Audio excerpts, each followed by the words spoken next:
Hello Apex Servers viewers, welcome back to MuleSoft for Salesforce Developer Sessions. This is another session, Developing APIs Part 3. So let's see what we can discuss for today's session. So we will be discussing about recap of previous sessions.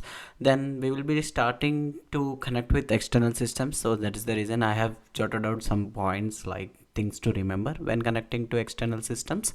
And a HTTP requester we will be going to discuss, which is very important because in most of your projects, whenever you are connecting to another API, okay, if you are developing APIs, likewise someone else might have developed another API and you want to consume that API, right? So in that case we will be using HTTP requester. Then we will be seeing couple of connectors, choice connector and scatter gather connector, and that's all for today's session.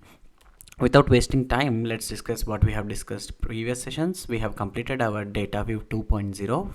So we had 3 sessions on data view. Guys, data view is really important. You have to do hands-on, though it is like certification purpose or interview purpose or real-time projects. Data view is really important. Then we have discussed quite a few syntaxes like reduce, plug, flatten, group by, distinct by, and how to create functions. All this stuff we have discussed. So please do hands-on if you haven't done already. You can always go through my video, pause it, do, and if you have any questions, you can drop a comment in our comment section. Now, things to remember when you want to connect to external systems. First of all, what are external systems, right? Remember when we are discussing about what is integration domain, that means we are just mediating between two different systems. Like we are like a broker, right? You know, you are grabbing the data, sending to someone else, or you're exchanging the data, exchanging the information. That's all what you do. The exchange of information can be taken place from a database to database, database to Salesforce, Salesforce to some other AWS. These are all external systems. So external systems can be like a database, Salesforce, it can be SFTP, or any external web services, which means APIs, okay, etc. So whenever you hear the term external system, that means it is a different system apart from your API, okay. Next, the first thing that you need to do when you are working on, if someone asks you to develop an API to connect to an external system, for example, it can be a database or another web service, all that you need to do is you have to gather all the configuration details that are required to connect to that particular system. For example, if you have a database that we will be covering in our coming sessions, database requires a host, a port, a username and password, those details, right? Probably Salesforce, you might need a username, password. If you have a token URL and a token, all this stuff, right? These are called configuration details if you want to connect. For example, if you want to log into Facebook or Instagram, you need a login ID and password, right? So similar to that, consider in that way, okay. So gather all the configuration details that are required to connect to that particular system. Next, see what is the request that particular system is accepting. Suppose there is a API that was developed by some other person, okay. He must have had some API specifications, like what is the kind of request that is accepting, right? And what is the security that is required to connect that particular system. For example, it might need additional authentication, or it might require a API key. Those are security things, right? Because not everyone, that API is not developed just for everyone, correct? We will also see how to apply policies on our own APIs, but whenever you're connecting to some external systems, this is really important, like what kind of request that is accepting, what kind of security that is required, and what type of response that it will send, okay. So these 3 things are really, really important whenever you start developing things, okay.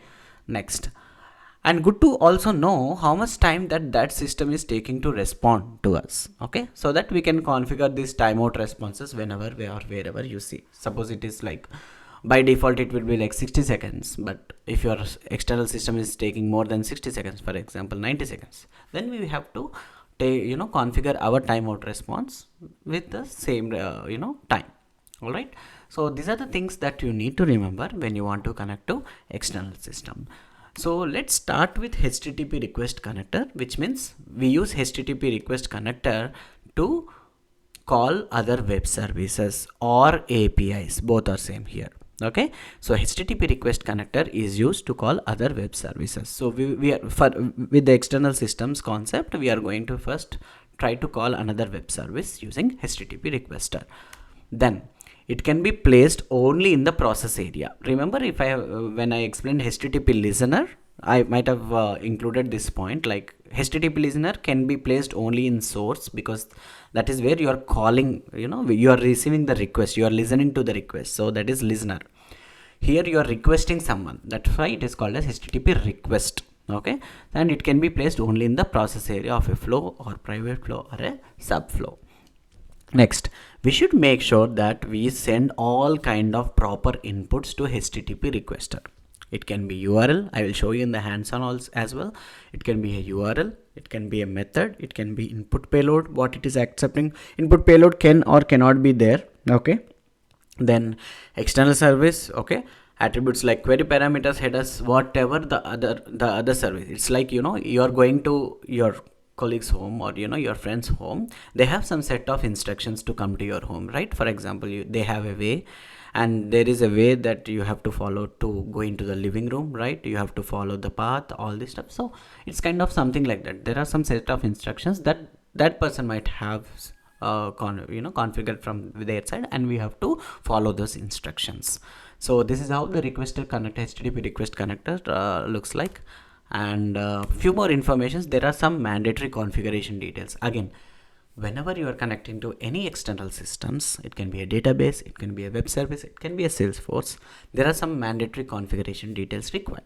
Those are like protocol is important, method, URL or path. If you provide the whole URL, then port, base path are not required. But if you give the path, then host, port, path are necessary. I will show you in the hands-on section, but please remember, if you are providing the whole, I always go with providing the whole URL, because I love that, because it's very simple to configure, but it is always like based upon your best practices that they are following in their organizations, you can configure. All right, and you can pass body, headers, attributes, query parameters in their respective tabs. So we will see that in the hands-on, but all this time I'm talking about like calling other web services, other web services. Then how to call other web services? In your real-time projects, you must be having some APIs to call, but we are doing some practice, right? We have to see what are the open APIs that we can try it out for our practice, okay, and which are for free. Okay, in that way I have seen this weatherstack.com. so I want to try to check the weather, the current weather. Okay, for that, this weatherstack came up with a free API. Okay, all that you need to do is sign up to this weatherstack API, or if you find any other APIs, there can be a lot, weather APIs. If you weather API free, there are like a lot of APIs that are available. One which I found it for free is weatherstack API. So please sign up for the free account. It is free, and it doesn't ask any credit card details or something. Once you have signed up, okay, this is the page that it will come. Go to the dashboard and you will get a key, access key. I'm going to delete this because I am going to reset it, because you can access this as well. Okay, so once you get this access key, you can click on this documentation. Okay, so let me go to documentation, is already there. This is API documentation. I told you, right? Whenever someone is developing an API, they will have some specification. That's what we have done in Exchange, correct? We have developed our API specification using RAML, and we have published to Exchange. Likewise, this is kind of a documentation which weatherstack has provided to us, and we can see like what is the URL, okay, what kind of request it is accepting. Here you can see this is the DNS, okay, URL till api.weatherstack, and the resource name is current. All the time we are using test, right? Likewise, the resource name is current, and you can see a question mark here, which means the question mark is nothing but you are starting with query parameters. There are 2 query parameters it is accepting by what I am seeing here. This is all the documentation, so this is how you have to decide. Okay, you have to read the documentation, what are the mandatory fields it is required to get the response. Okay, then you can see access key. Okay, I got access key from here, I can pass that. Okay, fine. And query, you are passing the city name. Okay, I fine. And once you hit it, you will get some responses. So they asked me to try it here, run API request. Okay, you can see here I am getting all these details over here, but I have my API key. Next thing what I have done is I went to Postman. okay, and I went and dropped, again, when you copy paste the URL, it is giving. So here you can go and copy, okay. For now it is HTTP only. HTTPS is a paid version, so HTTP. And I have copied my access key. I just copy pasted all the URL and all the stuff, and I clicked Hyderabad, for example, and send it. I'm getting all the response. You can see, okay, you can see my location is Hyderabad, country is India, region, latitude, longitude, then probably the current weather or the time it is showing, like whatever it is, observation time, wind, etc, etc, etc, humidity and all.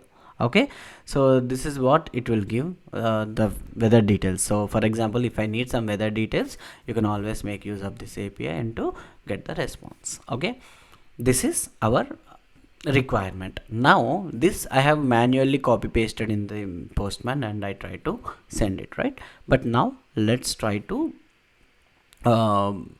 do that using in our Anypoint Studio. All right, so let's get back here.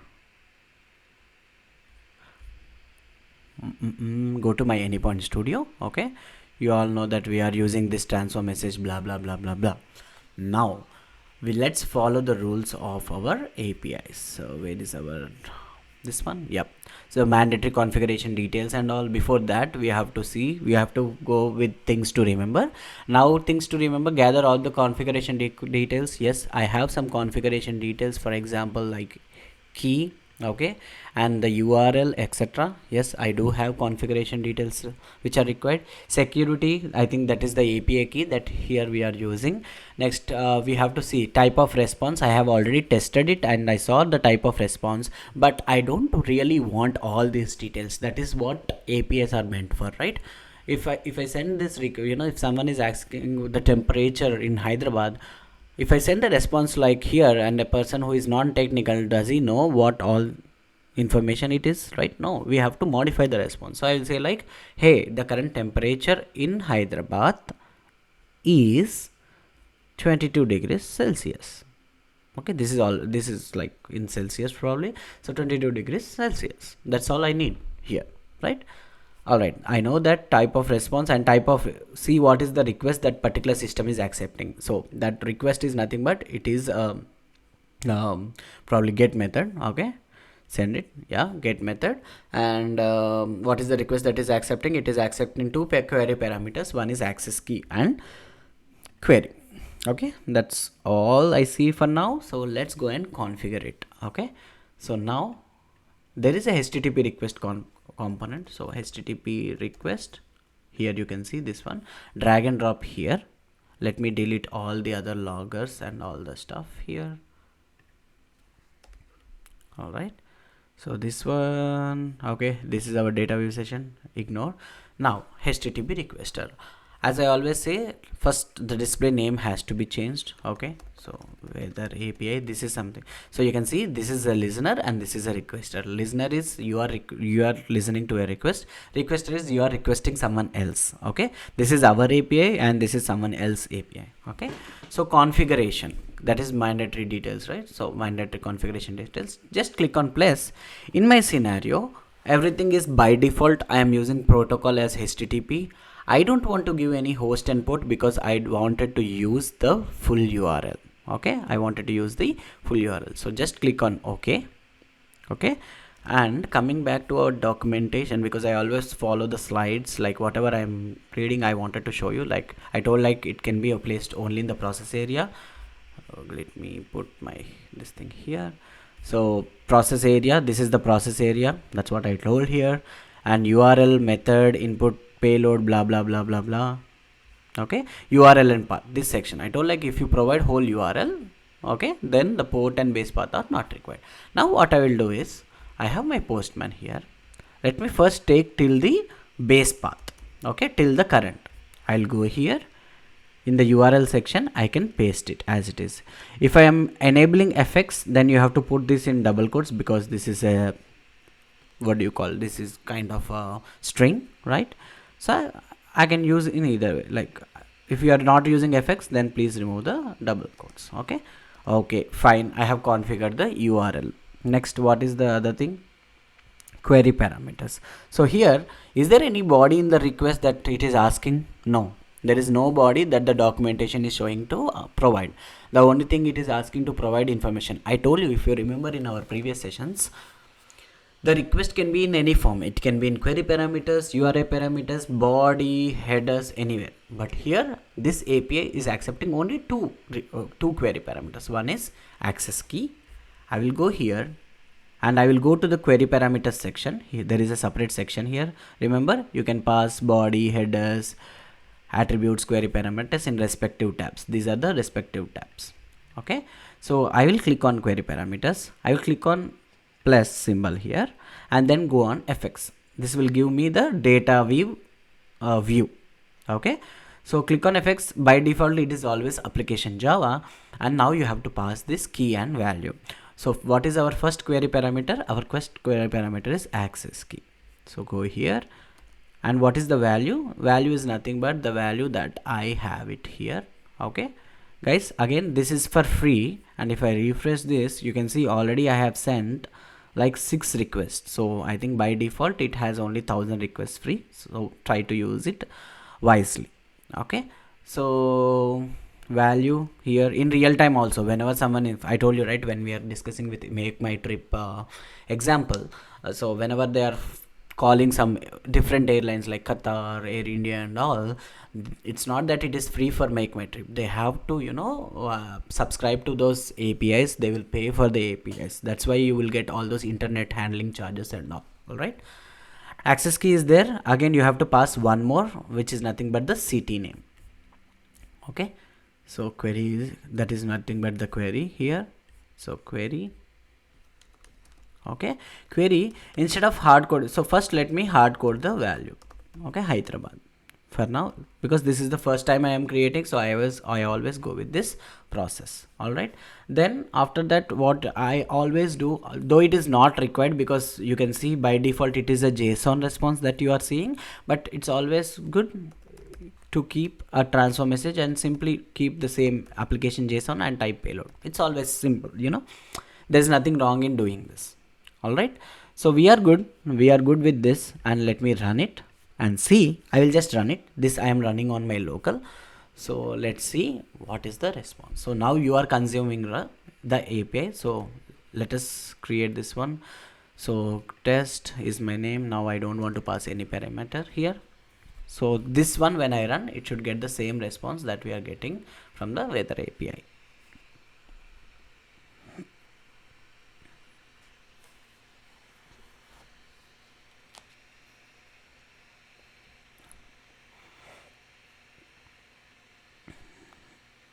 Okay, it is deployed. I will send the request. You can see I am getting all the information that I used to get when I directly hit this API, right? Now you should ask me a question, Shravan. When it is the same response, why you want to develop an API and do all this stuff? Why can't you just call this API directly, right? Yes, there is a purpose here.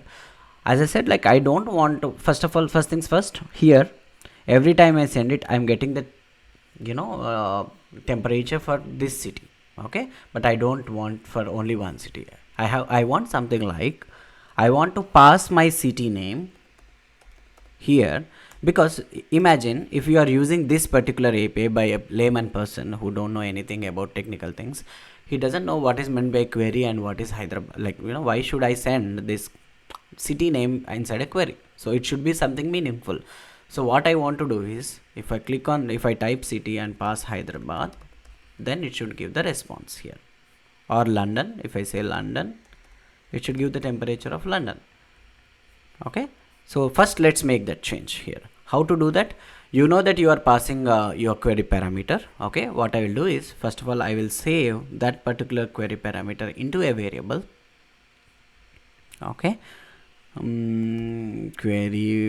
city name, I will give that one. You might know the syntax, attributes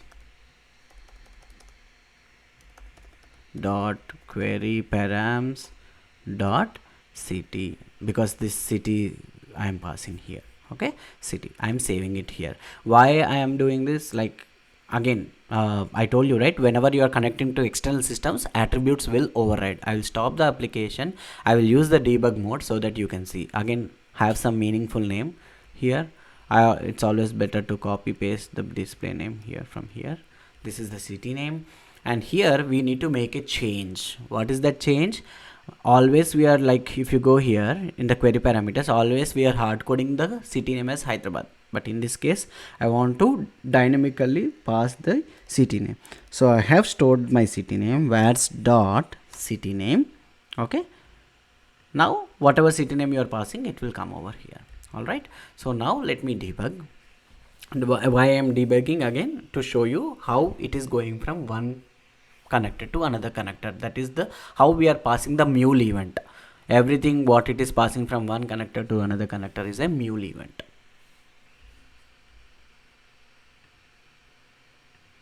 Okay, let's wait this thing to be deployed and keep a breakpoint over here. I will show you some observations here. Okay, again we will be discussing about the concepts of scope of variables, attributes, etc. Now this is deployed. Let me send the request here. Okay, now I am passing London here. Okay, imagine that I am passing London here. So if you go and see, city name is London, and you can see still my attributes are present because I am on this blue dotted line is on that HTTP requester, which means it is not processed yet. And you can see query parameters here. Once I am crossing this, you can see now the payload value is overridden. You are getting some details about London temperature, and you can see the attributes. You don't see your query parameter here city anymore, because I told you, right, attributes or the query parameters or the attributes will be overridden with the new values or no values when you are connecting to the external system.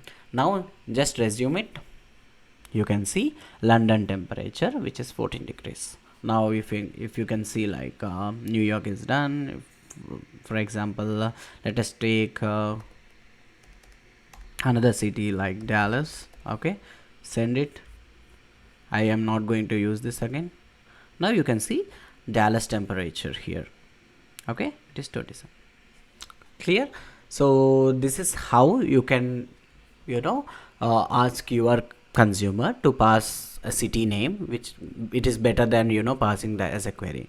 Now as I told, again you can do that. You can explain to the consumer here also to saying that query is nothing but city, and you can do it. So what is the purpose of us creating a API again, right? So I told you, right, we don't want all these details. I want something like the output should be like the current temperature of the city name is Dal, whatever is there, this one. So for that we have to use data view. That's where data view comes into picture.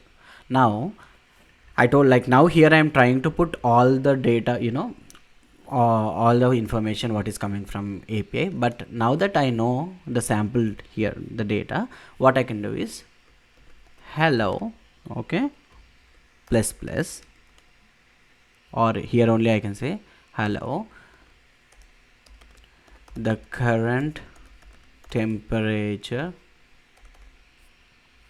where is our temperature? Yeah, the current temperature of the city name.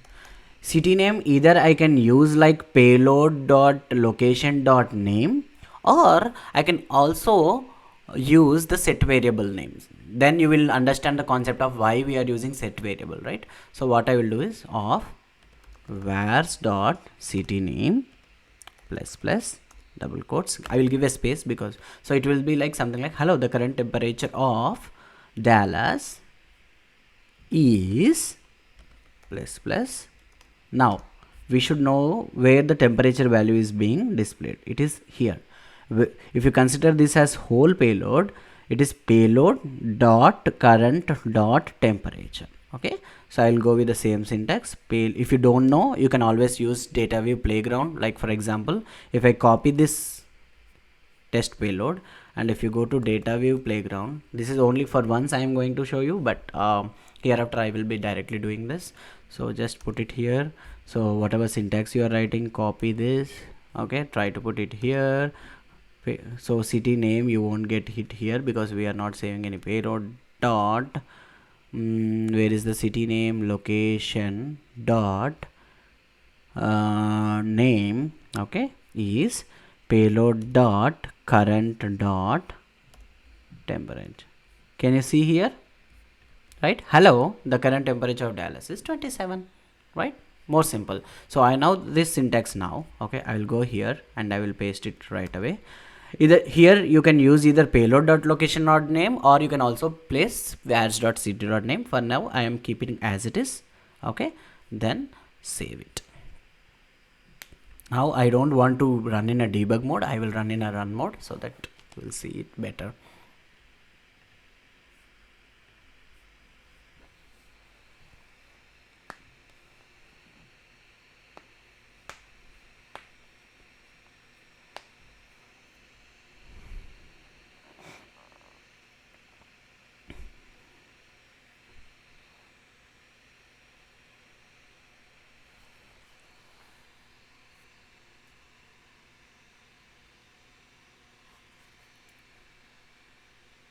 Okay, it is deployed. Now if I send the request, can you see, hello, the current temperature of Dallas is 27. This makes sense for a user, right? It is better than getting all these details, right? That is the advantage of developing an API. Okay, you are trying to process the data. We are all playing with the data. Either we are exchanging the data or transforming the data. Here in this case we are exchanging the information by transforming the data. All right, now if I pass Hyderabad, I come from Hyderabad, so I will say Hyderabad. Hello, the current temperature of Hyderabad is 22. It's like dynamic. Then London, send it 14, right? What if I pass a city which is not existing? Blah blah blah blah blah. There is an error here. Why? Here, when I pass some different name in our actual API, this is WeatherStack API, and send it, can you see, success is false, and we are not handling that scenario in our current API. So how to handle that? That's where our next concept comes, choice router. Okay, this is really important, guys. So choice router routes the messages through a flow based on evaluating an expression. Okay, only one of the routes in the choice router executes, meaning that whatever first expression that evaluates to true triggers the route's execution, and others are not checked. It will not even go to that next process. Okay, if none of the expressions are true, then it will go into the default route. All right, so this is how choice router looks like. You can add as many routes as want. For example, 1 2 3, it will go in the sequential order from top to bottom. So if the first expression, can you see, there is like payload dot name equal to null. For example, if that condition satisfies, it will always return to true or false. So if payload dot name equal to null is returning to true, it will go to the first router and it will not go to the second and default. Okay, it stops there because first condition itself is satisfied. But if it is going to the second router, that means first one is, it is checked, it is giving false, and second one it is checking. Then if it is giving true, it will give the second one. If none of them are happening, when none of them it is returning true, then it will go to default. All right, mandatory configuration details are expression is mandatory, okay, which checks some validation. The result of the expression should be either true or false, nothing else. You cannot keep like concatenations or something like that. Okay, expression can be empty, but you can't keep empty expression. It will not deploy your application. And remember, this is very important for your certification purpose. If first condition is satisfied, then it will not go to the other blocks. It will execute the first satisfied condition and block and continue further. All right, let's see some hands-on. So let's take our situation itself. Now let me stop the application. Okay, now debug the C and see what is the response that we are getting at this point of time when I'm giving a wrong city name here.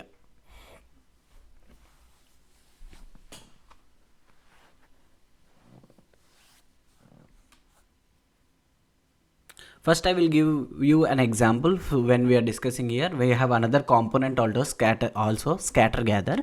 I will explain do that with this scenario, weather API scenario, and afterwards I will explain in general terms. Okay, this is deployed. Let's see by debugging. I will send the request. Okay, this is where debugger helps us. Okay, how to handle the situation.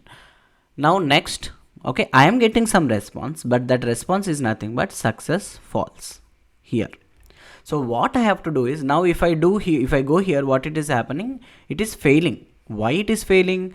Because here there is no payload.location name and no payload.current.temperature, because my payload doesn't have that. If you go to the payload here, my payload doesn't have all those details here. That's why concatenation is failing. The payload.location.name is null, and you cannot do plus plus for a null value. We have seen already we have covered this already in our data web sessions. Okay, and also one more thing I wanted to recap is, this gives you the full mule event.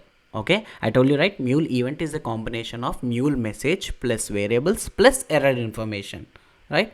This is the error information. Whenever you get error, this occurs only when there is an error.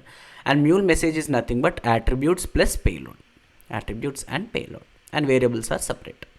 All right, so again, now we have to handle this scenario. Now what I will do, I will keep a choice router by checking if payload.success equal to false, then I will say like you have requested a wrong city or invalid city. Okay, we can mention. Okay, what for that I need to know the syntax. So what I will do is, first, using choice router, I told it should result into true or false only. I cannot put just like payload.success. This is giving the false that is coming from the API, but you should say like if payload.success equal to false, that is true. Okay, because the value is coming as false. What I will do is, I will copy this one.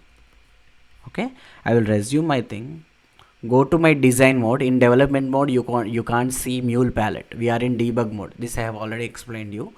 Okay, go to design mode. Okay, now drag and drop the choice router. Okay, choice router is here. This is how it looks. When condition, can you see here? When condition, you don't have to do anything. You can drag as many connectors as you want. Okay, now you can add as many targets, as many conditions as you want. If you drag and drop here, there should be a black vertical line. Then if you drop, it will add, black vertical line. We have to be careful. Let me drag another one. Okay, like this you can keep on adding, okay, as many targets as you want. But here I have only two scenarios, correct? I will delete this. I have only two scenarios. One, it is failure, and rest everything is default one. So what I will do is, whatever we have written this one, right, we can put it in the default section. Okay, and here I will delete this and drag and drop another transfer message. Okay, and I will write something like this, because I want the user to be user to read the message properly. So I'll say, hey, you have requested a wrong city name, and pass the city name what he passed. Okay, now what he passed here, what we have done, we got payload.location.name, because for success response we are getting that name. But in our scenario, we won't get, like when you are passing a wrong city, it will not be there in payload.location.name. Now you will get the use of variables. That is one of the use cases whenever you are confused, like when we have to use set variable in these kind of scenarios. Okay, because your weather API is not giving any city name in their output when you are passing a wrong city name. Okay, like this. Hey, you have requested a wrong city name, this one. Okay, now this will fail by deploying the application. Why? Because I am not writing, I am giving an empty expression here, right? Remember, you click on fx. Okay, here it might have failed already. It will fail. I'll show you. Yeah, it's already failed to deploy. It is saying like element when is missing, required parameter expression. So you have to mention this expression. Click on fx. You have to click on fx for sure and paste this. So now whatever request is coming, what are the output you have from the HTTP requester, you are validating that if payload.success equal to false, then please go here. in the first router and give this response. If this condition is not satisfying, it will by default go here. That is what we wanted. Okay, this is our scenario. Now let me save the application.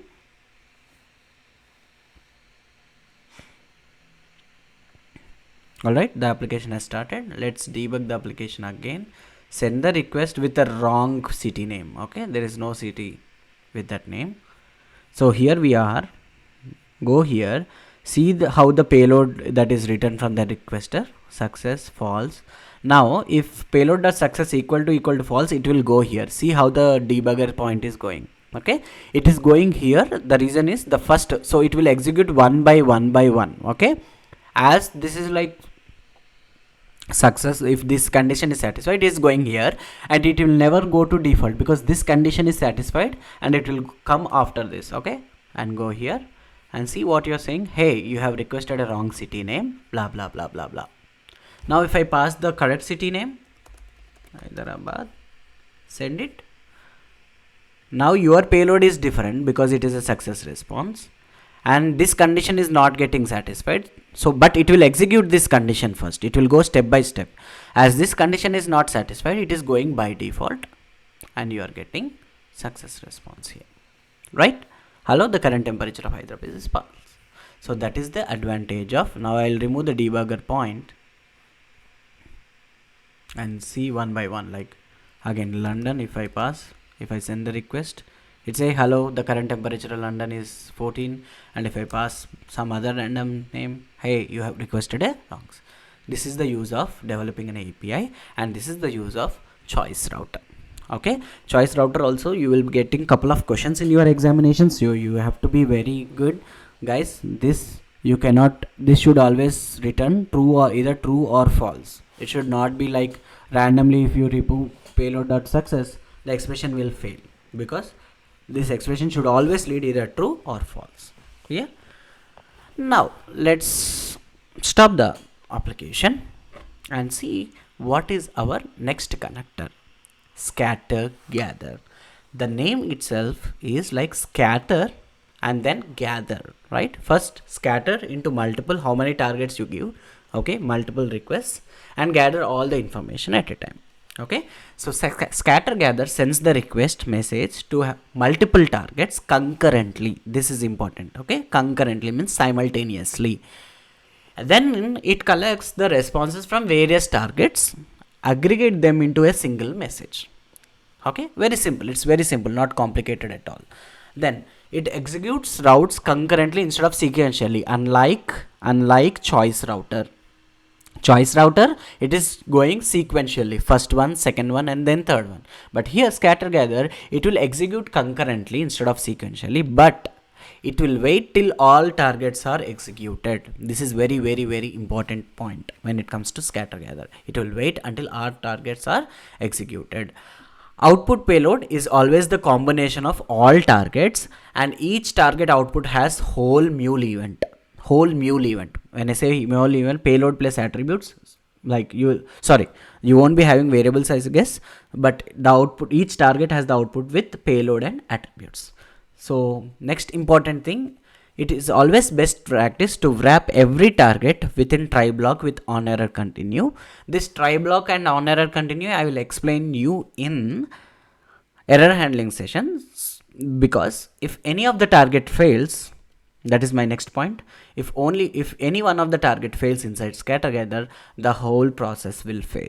Okay, that's the reason it is always best to wrap your payload, each target within try and on error continue. But that part I will explain you in the error handling session. This is another important certification point of view question, or in your real-time projects when you're working. The total time taken to process all the targets is the maximum time taken by one of the targets. For example, concurrently you are sending 5 requests to 5 targets.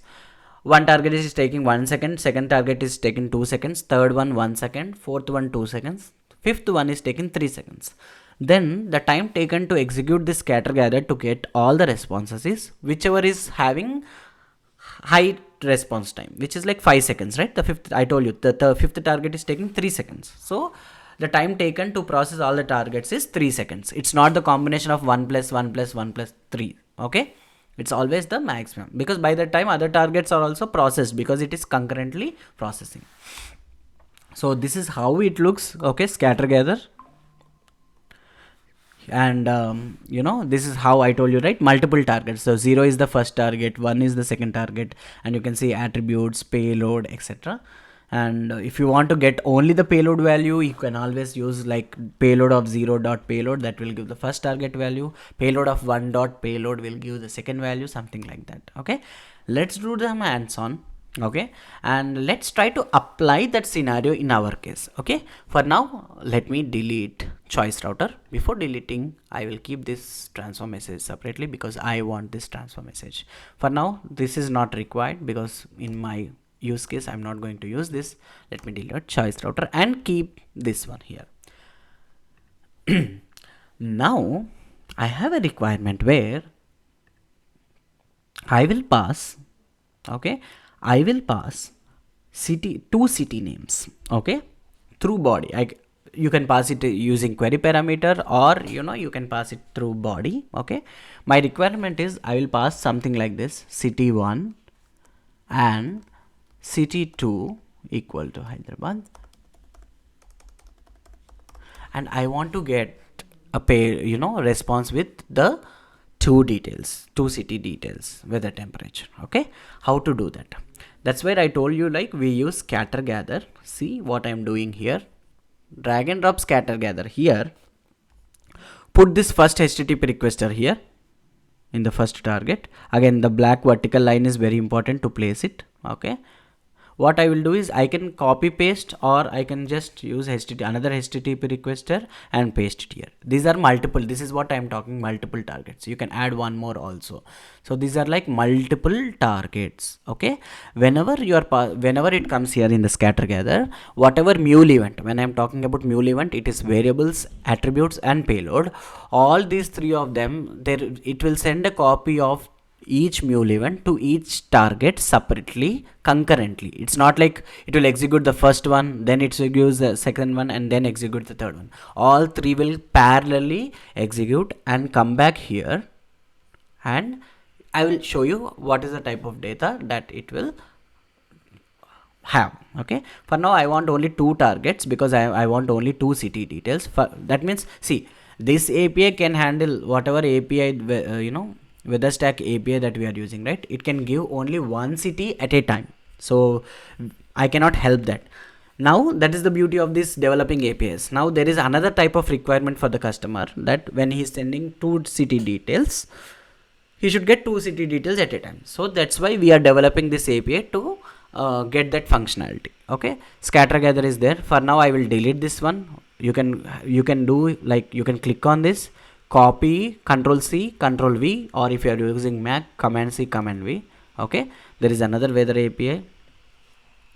So I'll change the display names first, so that it will be easy for you. City name 1.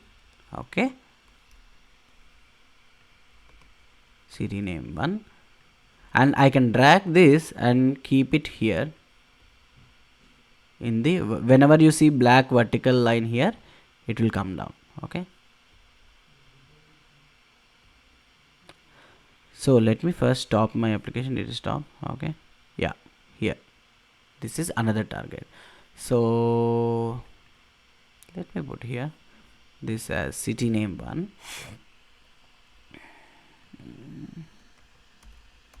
City name 1, and here in the query parameters, okay, where's dot city name, but I will change this name to city name 1. Okay, and here also what I told, city 1 and city 2 I want to pass. Okay, now I have to store two variables. So what I will do, instead of dragging and dropping, MuleSoft has this another good feature, copy paste, control C, control V. So change the display name so that you won't get confused. City name 1, this is city name 2, and this would be like city 2, and this one is city 2. Very easy to copy paste things, right? But be careful when you're doing copy paste. If you miss any one of them, you will get into trouble. So this is one. Okay, query parameter, I change the name, click on FX. Okay, this is city name 1 now, because my variable name changed to city name 1. Go back here, Okay, and okay, why are we having to? Okay, I'll keep as it is. Then go back here, click on FX. This is city name 2. Okay, and give it like city name 2. Is there anything else I have to change? No. Okay, save it.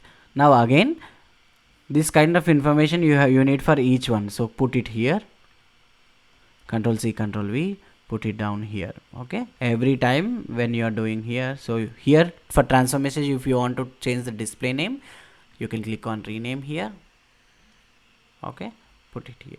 Okay, now I have two targets which calls this weather API concurrently, parallelly, with two different names, and we should be getting this request. Okay, now transform message, drag and drop one outside of the scatter gather, and just observe the output, how it looks like. Okay, payload.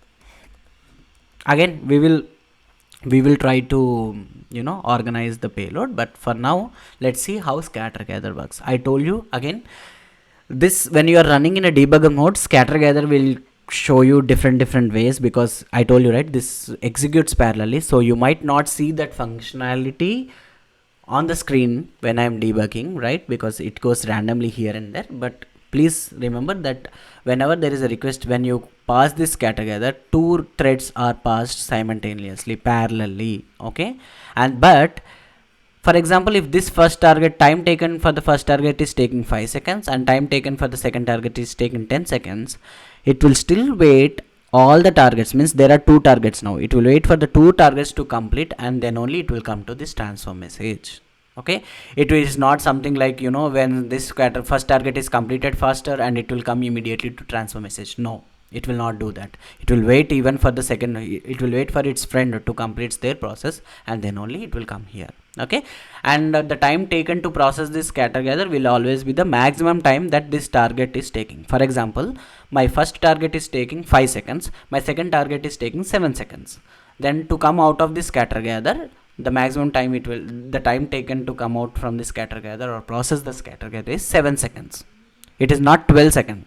In your certification questions, they will give you options like 12 seconds, 5 seconds, 7 seconds. It's not 5 plus 7, because within this 7 seconds only, those 5 seconds, because it is parallel, already those 5 seconds are utilized, and it got their response, right?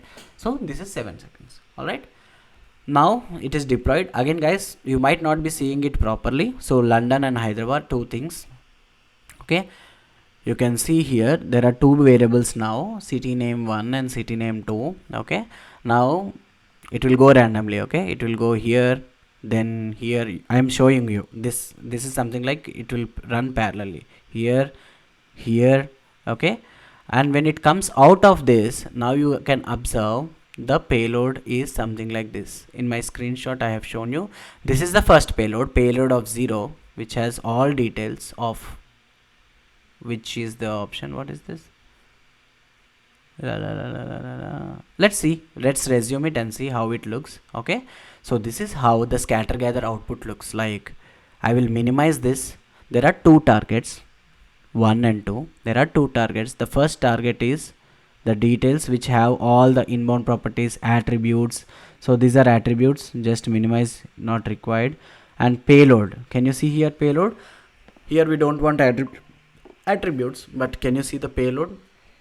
Hello, the current temperature of London is 14. Similarly, if you open expand 1, but I wanted to show you that scatter gather has all the inbound attachments, power, payload exceptions, payload attributes, everything except the variables. Variables will not be shown. Okay, in your certification questions again, they might ask what is the output of a scatter gather. You should say like it is the combination of attributes and payload.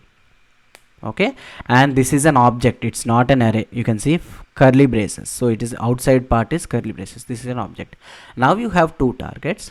First payload is the current temperature of the current temperature of London is 14, the current temperature of Hyderabad is 22. Likewise, in this way, can I do that using here in the actual weather stack? No. So that's why I developed an API for the user to get more than one city. Okay, now I will I will enhance this a bit. Okay, I know that this payload, I want only these two payload values. Okay, for that what I know, to extract only this value, it is payload of 0 dot payload again, that is the syntax, and then payload of 1 dot payload, or always best practice, go to your data view playground again, place it here as the input. Okay, remove this. Okay, I'll say pay, so I'll say like keep it like this.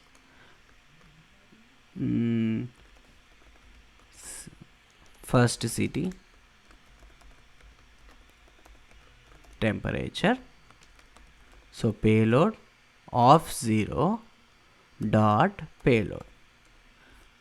Okay, this is giving hello, the current temperature is this.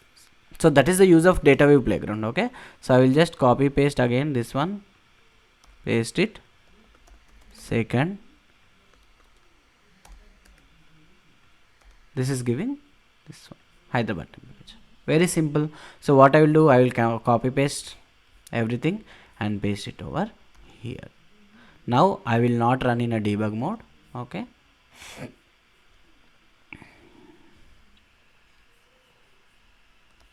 I will run in a general mode.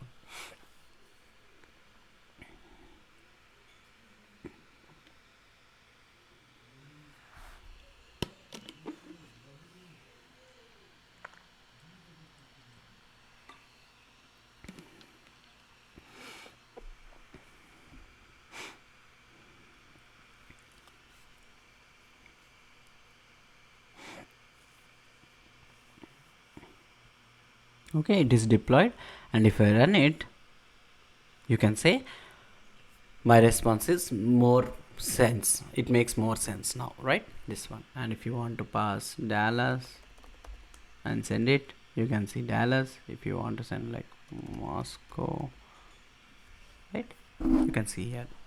So this is how this scatter gather and choice router works. Okay, I wanted to reiterate, I'm not sure if I have given the summary, so let's discuss the summary. What we have discussed so far, we have seen HTTP requester, how to connect. Okay, then we have seen choice router, then we have seen scatter gather. Please don't forget to remember all the points that I have mentioned, like, because that are really important for certification point of view. So choice router, you have to, so let me quickly go through the choice router by dragging and dropping another listener just for your understanding. Okay, here what I wanted to do is go here, put choice. Okay, put choice here. Now what I want to do is, I want to check very simple thing. Okay, drag and drop here. I'll set a variable. Okay, I will pass some names like fruit. Okay, fruit, and I will pass some fruit name in the attributes, query parameters, query parameters dot fruit. Okay, now I will add one by one. So set payload here,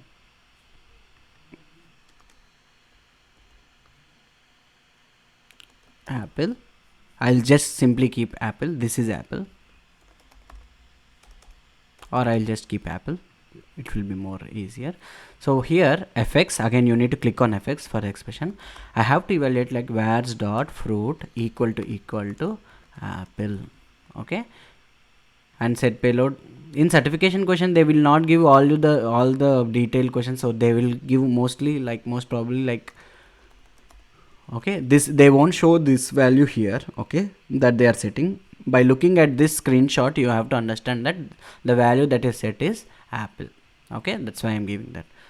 Next, again drag another set payload here,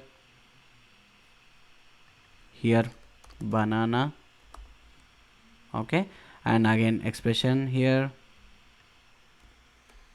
vars dot fruit equal to banana. Okay, and if there is no fruit, wrong fruit, it will give here, right? What I will do is here, no fruit. I will give the same in the display name, because I told you, right, that is how it will be asked in the examination questions. So they will give only the screenshot with the display name. So okay, now my whatever based upon choice router, the output should be like that. Okay, let me deploy my application. So all good here. Yep, let me run the application very quickly.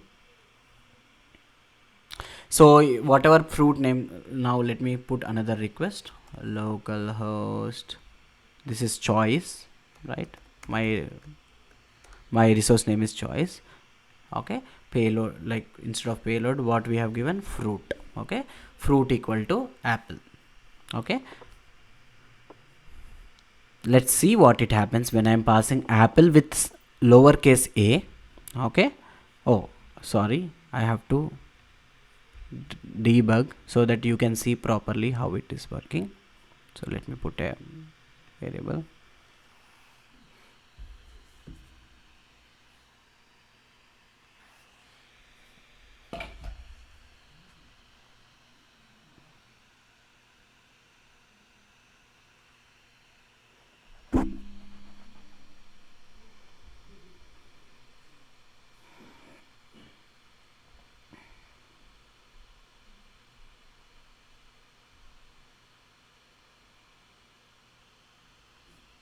Okay, let's see whether if you are looking at this, you will never go to this place. Okay, you have to always check console whether it's deployed or not.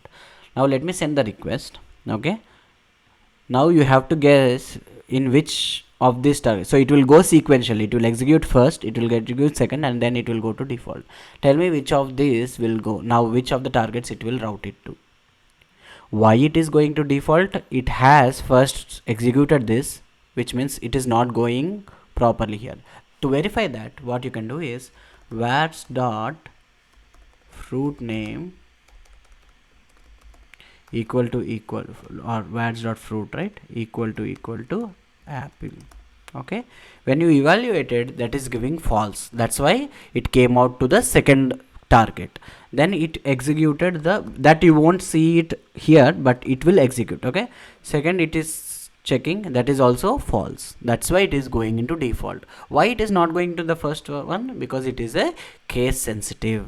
Okay, evaluate, it is small, but if you give small a, it will return it to true.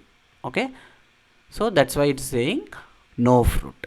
Okay, but if you pass apple, send it, next, and it will not execute second and third targets. That you cannot see here, but and you are getting apple, right? Let me do one thing. Let me put a logger or something at the end, or payload, set payload at the end, and just put payload here. Okay, you will see that this second and third targets are not being executed. Let it rerun.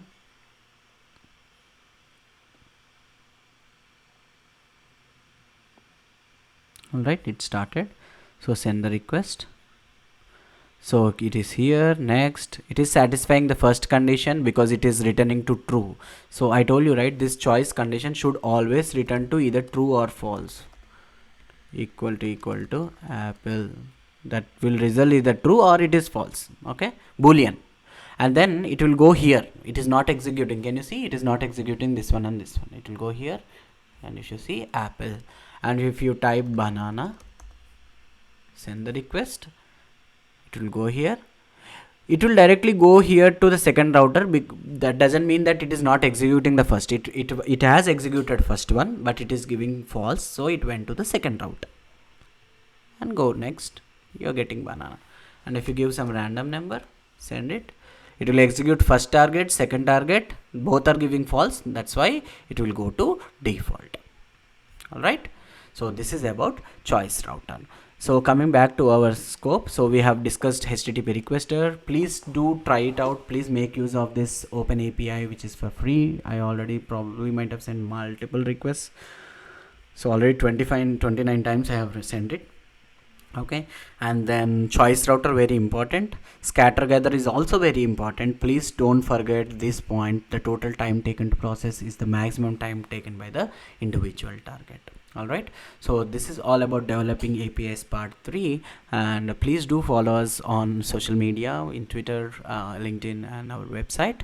And also please do follow me on MuleSoft Tech Zone YouTube channel, and on LinkedIn, Shravan Lingam is my name. All right, and we will see you in the next session. Thank you.